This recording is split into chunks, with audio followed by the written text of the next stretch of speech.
দিন 15 আগে পিএসসি ক্লার্কশিপের যে পরীক্ষা হয়ে গেল, সেই পরীক্ষায় যারা কাট অফ নিয়ে চিন্তায় ছিলেন যে কাট অফ পেরোবে কিনা, পাশ করবো কিনা, তাদের জন্য কালকে একটা বিশাল বড় আপডেট হয়েছে। আমি পরীক্ষা হয়ে যাওয়ার পর একটা ভিডিও করে বলেছিলাম জেনারেলদের কাট অফ 60 থেকে 65 মতো যাবে। এবারে এই নোটিফিকেশন বেরোনোর আগে আমরা জেনেছিলাম 5,000 ভ্যাকেন্সি থাকবে। ঠিক নোটিফিকেশানে বেরোনোর সময় ওটা 6,000 জানলাম, পরীক্ষার সময় জানলাম ওটা 7,000 হয়ে গেছে। গতকালকে পিএসসি অফিসে ডেপুটেশন দিয়ে ছেলেরা সব জানতে পারলো যে 8,850 ভ্যাকেন্সি, মানে প্রায় 9,000। তো যদি 9,000 ভ্যাকেন্সি হয় তাহলে 90,000-এর আশপাশ পাস করাতে হবে, মানে আগের থেকে প্রায় 30,000 এক্সট্রা পাস করাতে হবে। তাহলে কাট অফ 60 থেকে 65 যেটা ছিল, ওটা মিনিমাম 10 নম্বর কমে একেবারে 50 থেকে 55-র মধ্যে ঢুকে পড়বে। ফলে এই 50 থেকে 55-র মধ্যে যারা জেনারেল পাবেন, তারা মেনের জন্য প্রিপারেশন নিতে পারেন।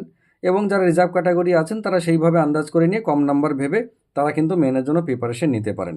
এটা সবার জন্য ভীষণ ভালো খবর, আপনারা ভালোভাবে প্রস্তুতি নিন।